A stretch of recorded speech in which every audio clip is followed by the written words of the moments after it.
Hello friends, आलोक academy की online classes में आप सभी का स्वागत है। दोस्तों, हम पढ़ रहे हैं सामान्य ज्ञान की क्लास और आज का टॉपिक है हमारा भारतीय इतिहास जानने के स्रोत के अंतर्गत विदेशी यात्रियों से मिलने वाली प्रमुख जानकारियाँ। विदेशी यात्रियों से मिलने वाली प्रमुख जानकारी। अब इसके अंतर्गत पहला पॉइंट जो है वह है यूनानी रोमन लेखक। यूनानी रोमन लेखक और इसके अंतर्गत पहला यात्री जो था वह था टेसियस। आइए इसके बारे में जानते हैं। यह ईरान का राजवैद्य था। टेसियस कौन था? ईरान का राजवैद्य था। भारत के संबंध में इसका विवरण आश्चर्यजनक कहानियों से परिपूर्ण होने के कारण अविश्वसनीय है। चूँकि भारत के बारे में कुछ अपनी जानकारी दी है, लेकिन चूँकि उसकी जो जानकारी है वह आश्चर्यजनक कहानियों से परिपूर्ण है, इसलिए इस स्रोत को हम लोग अविश्वसनीय मानते हैं।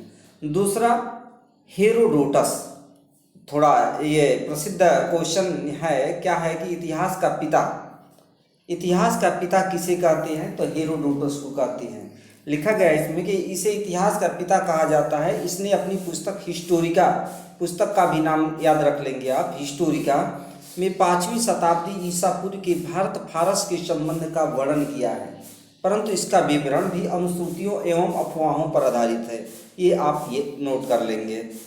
सिकंदर के साथ आने वाले लेखकों में निर्याकस, आनेसिक्टस तथा आस्ट्रोबुलस के विवरण अधिक प्रामाणिक एवं विश्वसनीय हैं।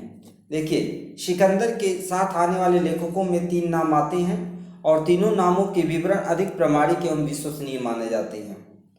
अगला, मेगास्थनीज, ये इम्पॉर्टेंट है, याद रखेंगे। यह सेल्यूकस निकेटर का राजदूत था। ये किसका राजदूत था? सेल्यूकस निकेटर का राजदूत था, जो चंद्रगुप्त मौर्य के दरबार में आया था। किसके दरबार में आया था? चंद्रगुप्त मौर्य के दरबार में आया था। इसने अपनी पुस्तक इंडिका, ये पुस्तक का नाम याद रखेंगे, जैसे ऊपर आप याद रखे थे हिस्टोरिका वाला, उसी प्रकार इसको भी आप याद रख लेंगे। इंडिका पुस्तक किसने लिखी थी? तो मेगास्थनीज ने। मेगास्थनीज ने इंडिका पुस्तक लिखी थी। इसने अपनी पुस्तक इंडिका में मौर्य युगीन समाज एवं संस्कृति के विषय में लिखा है। अब प्रश्न आ सकता है कि इंडिका पुस्तक किसने लिखी? तो इंडिका पुस्तक लिखने वाले हैं मेगास्थनीज।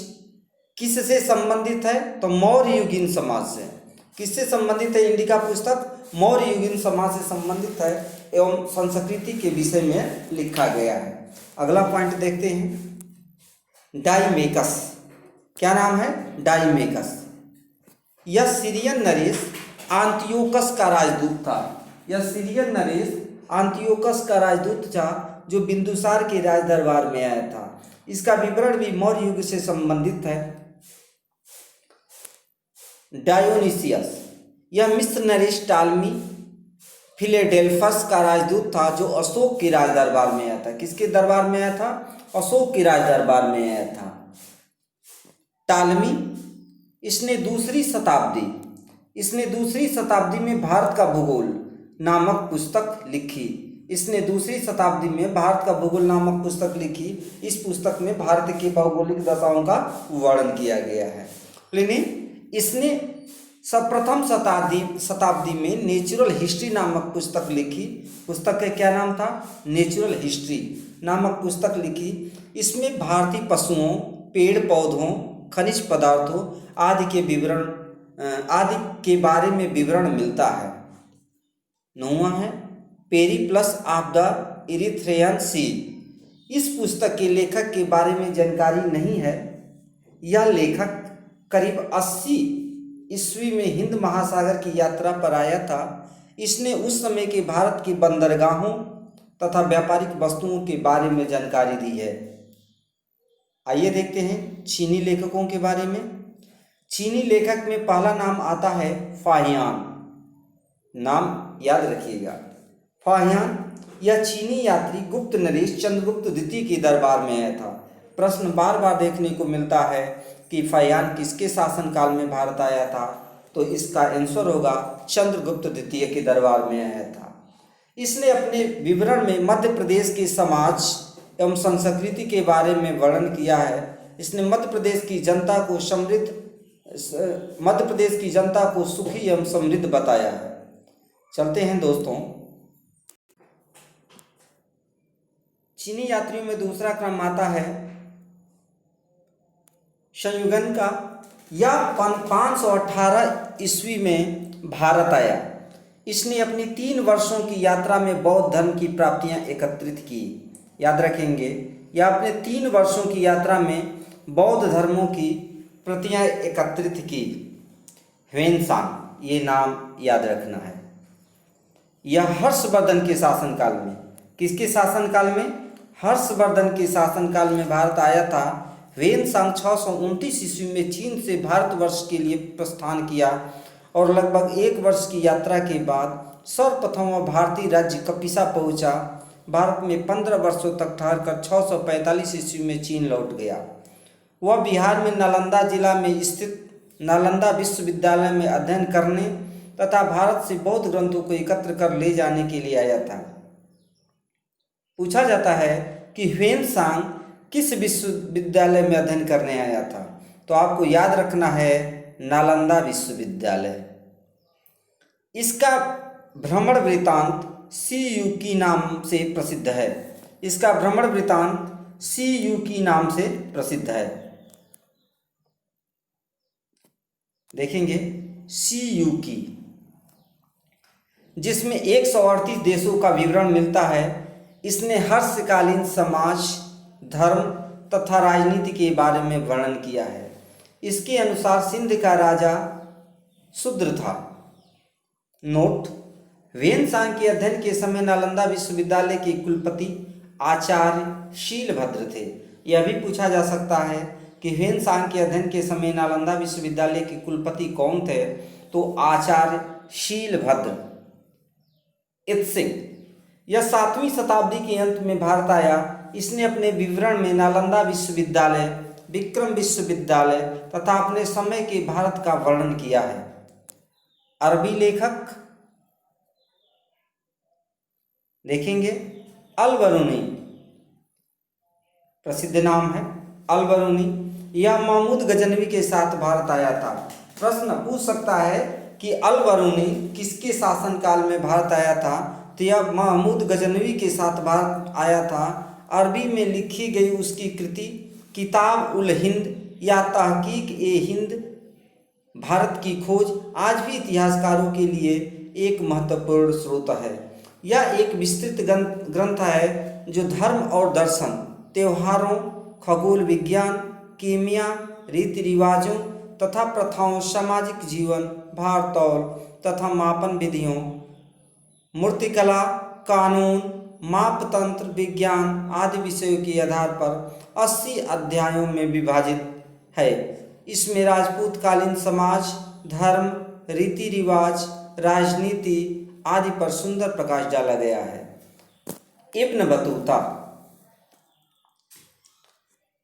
इब्न बतूता इसके द्वारा अरबी भाषा में लिखा गया उसका यात्रा वृतांत, जिसे रेहल्ला कहा जाता है, 14वीं शताब्दी में भारतीय उपमहाद्वीप के सामाजिक तथा सांस्कृतिक जीवन के विषय में बहुत ही प्रचुर तथा सबसे रोचक जानकारियाँ देता है।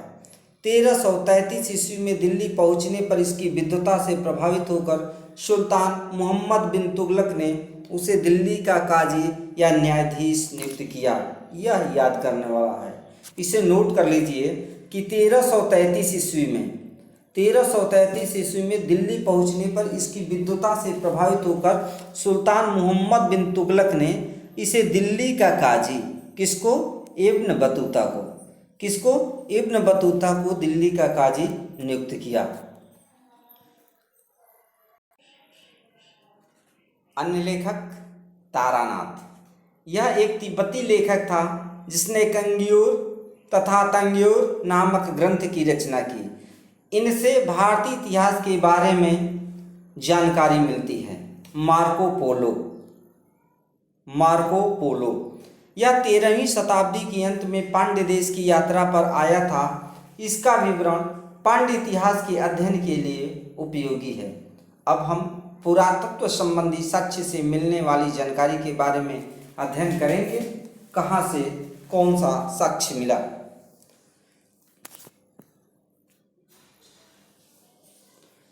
चौदह सौ ईसा पूर्व के अभिलेख बोगाज कोई एशिया माइनर से वैदिक देवता मित्र, वरुण, इंद्र और नासत्य अश्वनी कुमार के नाम मिलते हैं। ये याद रखेंगे। कहाँ के अभिलेख से? बोगाज कोई। ये रहा। मध्य प्रदेश में भागवत धर्म विकसित होने का प्रमाण यवन राजदूत होलियोडोरस के वेशनगर विदिशा गरुड़ स्तंभ से प्राप्त होता है। सर्वप्रथम भारतवर्ष, जो नाम हम लोग भारतवर्ष शुरू में अध्ययन किए थे, सर्वप्रथम भारतवर्ष का जिक्र हाथी गुम्फा अभिलेख, नोट कर लेंगे। कहाँ से है? हाथी गुम्फा अभिलेख में है। सर्वप्रथम दुर्भिक्ष का जानकारी देने वाला अभिलेख सौहगौरा, क्या नाम है? सौहगौरा अभिलेख है। सर्वप्रथम भारत पर होने वाले हूण आक्रमण की जानकारी भीतरी स्तंभ लेख से प्राप्त होती है। हूण आक्रमण कह रहा है कि सर्वप्रथम भारत पर होने वाले हूण आक्रमण की जानकारी भीतरी स्तंभ लेख से प्राप्त होता है। भीतरी स्तंभ लेख से प्राप्त होती है। सती प्रथा का पहला लिखित साक्ष्य। सती प्रथा, नाम नोट कर लेंगे, ये प्रश्न मुख्य है, वेरी इंपॉर्टेंट। सती प्रथा का पहला लिखित साक्ष्य एरण अभिलेख शासक भानुगुप्त से प्राप्त होती है। रेशम बुनकर की श्रेणियों की जानकारी मंदसौर अभिलेख, किस अभिलेख से? मंदसौर अभिलेख से प्राप्त होती है। कश्मीरी नौपाषाणी पुरा स्थल बुर्जहोम से गर्तावास गड्ढा घर का साक्ष्य मिलता है।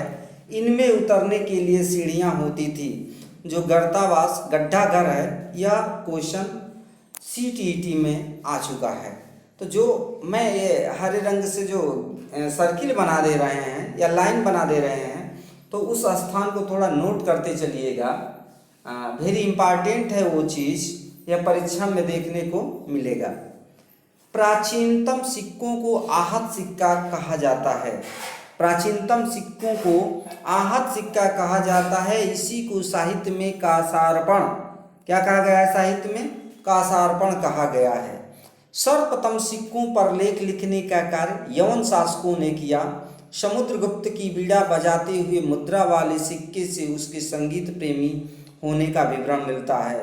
अब पूछा जा सकता है कि संगीत प्रेमी होने का प्रमाण किस प्रकार से मिलता है? तो समुद्रगुप्त की बीड़ा बजाते हुए मुद्रा वाला सिक्के, जो सिक्के मिले थे उस पर समुद्रगुप्त बीड़ा बजाते हुए दिखाया गया है। इससे पता चलता है कि वो संगीत प्रेमी था। अरिकमेडु पदुचेरी के निकट से रोमन सिक्के प्राप्त हुए हैं। नोट, सबसे पहले भारत के संबंध बर्मा, स्वर्ण भूमि, वर्तमान में म्यांमार, मलाया, स्वर्ण भूमि, कंबोडिया, कंबोज और जावा द्वीप से स्थापित हुए। महत्वपूर्ण अभिलेख देख लेंगे, समझते चलेंगे, ये नोट कर लेना है। यहाँ से क्वेश्चन बनते हैं परीक्षाओं में। अभिलेख एक तरफ है, दूसरी तरफ शासक है। हाथी गुम्फा अभिलेख तिथि रहित अभिलेख है। कलिंग राजा खारवेल, ये शासक कलिंग राजा खारवेल। जूनागढ़ गिरनार अभिलेख जो है ये किसके शासनकाल का है? रुद्रदामन। किसके शासन का है? रुद्रदामन, शासक रुद्रदामन था। नासिक अभिलेख या गौतमी बलश्री।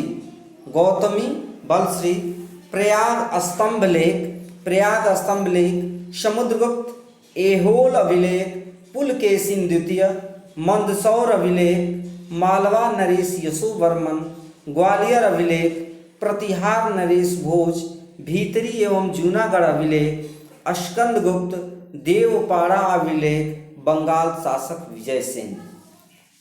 दोस्तों, अभिलेखों का अध्ययन एपीग्राफी कहलाता है। अभिलेखों का अध्ययन एपिग्राफी कहलाता है। इसको नोट कर लेंगे, याद कर लेंगे। तो आज का जो हमारा अध्ययन था यहीं तक। कल फिर अगले टॉपिक को लेके हम आएंगे। लेते हैं विदा।